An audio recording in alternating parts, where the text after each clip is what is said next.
Alors, chers amis, ravi de vous retrouver pour une nouvelle vidéo, toujours dans l'actualité du Barça. Au départ, ça devait être 5, et pourtant, on peut dire que le Barça a réussi son mercato. Avec 4 joueurs au final, c'est ok maintenant. Après Sergio Aguero, Eric Garcia, Emerson Royal, c'est au tour de Memphis Depay de débarquer au Camp Nou pour renforcer une équipe du Barça fortement dans le besoin, et aussi pour satisfaire la demande du coach Ronald Koeman, qu'il a voulu depuis son arrivée sur le banc catalan. Alors, on va aborder d'abord l'arrivée de Memphis Depay en provenance de Lyon et libre de tout contrat. C'est un transfert qui s'avère être une très belle opération de la part de Laporta, de Matteo Alemany ainsi que de toute la direction administrative du club. Et je le rappelle, c'est un transfert qui avait commencé au temps de Bartomeu, mais ça n'avait pas abouti puisque le Barça connaît depuis des contraintes financières très importantes, donc c'était très difficile. Et heureusement qu'il est libre de tout contrat avec Lyon, et donc le Barça en a profité pour l'amener auprès de son compatriote et ancien manager de la Hollande, Ronald Koeman. Alors son dossier a été l'une des sagas de transfert les plus discutées et les plus longues de l'histoire récente de Barcelone. Et enfin, c'est la fin de ce feuilleton. Le Barça ayant officiellement signé l'attaquant néerlandais, le joueur de 27 ans est depuis très longtemps lié au Barça et Ronald Koeman a exigé sa signature avec véhémence. Les deux parties ont été très proches d'un accord, c'est-à-dire entre Lyon et le Barça, mais ce qui avait bloqué l'opération reste la finance. Memphis Depay a connu une saison spectaculaire avec l'Olympique de Lyon, terminant la campagne 2020-2021 avec 20 buts en Ligue 1, étant co-deuxième dans la liste des meilleurs buteurs. Aux côtés de Wissam Ben Yedder,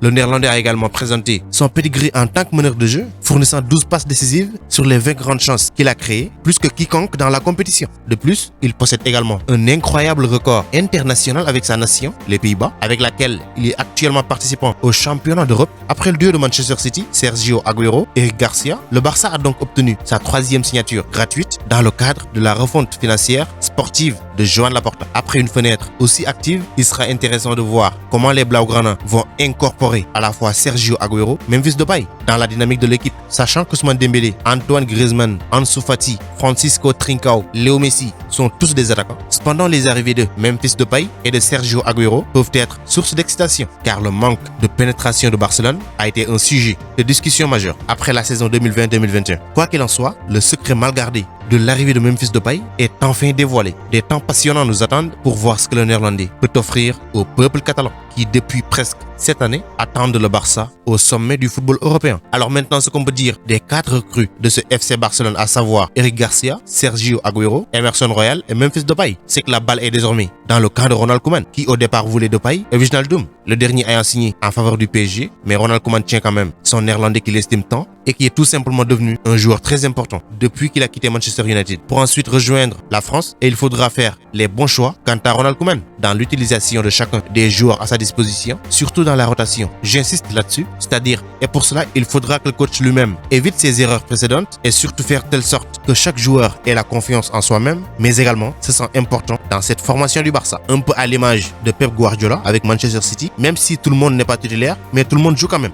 L'heure n'est plus à faire confiance à uniquement aux mêmes joueurs, au même 11 de départ, et ça pour toute la saison. C'était le cas la saison dernière, avec pratiquement les mêmes hommes, et au moment de faire reposer certains, c'était tout un problème, avec des joueurs qui n'étaient pas au niveau, qui n'avaient pas le rythme, mais surtout la confiance. Donc c'est des faits à ne pas répéter, ou pour au moins la saison à venir. 4 nouveaux joueurs vont débarquer, cependant aucun n'est pour l'instant hors du Camp Nou, mis à part Jean-Claire Todibo, qui doit rejoindre l'OGC Nice, puisque l'option d'achat va être levée par l'équipe française. Arrivé au Barça en 2019, Todibo n'a disputé que 5 petits matchs avec le Barça. Prêté à Nice en janvier, il a retrouvé tout simplement des couleurs, après avoir passé 4 mois très compliqués au Benfica de Lisbonne, et comme un poisson dans l'eau, chez les Aiglons, il va rester à Nice. Selon RMC Sport, le club niçois va lever l'option d'achat fixée à 8,5 millions d'euros, une opération qui fait les affaires des deux parties puisque le Barça ne compte pas sur le joueur. De plus, le défenseur voulant rester à Nice, mais surtout que Barcelone a besoin de renflouer les caisses, c'est une très bonne affaire à mon avis. Donc il va falloir maintenant se pencher sur la situation de Ousmane Dembélé, qui n'a toujours pas prolongé son contrat, et les négociations n'avancent pas comme elles se doivent puisque le joueur n'a rien dit de concret et qui s'est même blessé hier dans le match face aux Hongrois, ce qui a été probablement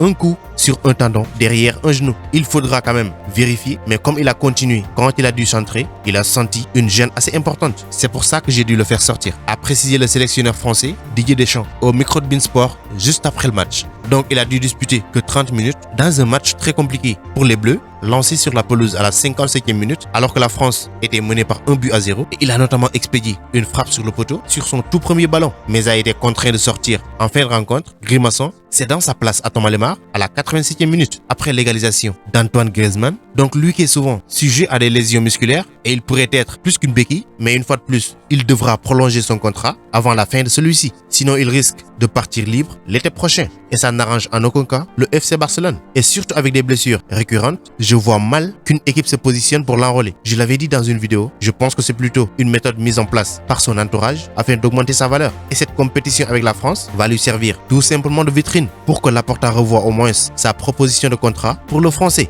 qui n'est pas d'accord apparemment avec le nouveau contrat proposé par Joan Laporta, incluant dans l'accord une baisse de salaire, affaire à suivre absolument pour Ousmane Dembélé. Mais il n'est pas le seul concernant les dossiers à régler. Il y a aussi les cas Samuel Umtiti, Miralem Pjanic, Sergi Roberto, Junior Firpo, pour ne citer que, qui vont également être sujets de discussion dans les prochaines semaines. Donc c'était tout pour cette vidéo. Merci de l'avoir regardé jusqu'à sa fin. Continuez à vous abonner à la chaîne, mais n'oubliez pas d'activer la cloche de notification. Vous êtes les meilleurs. Ciao, à bientôt.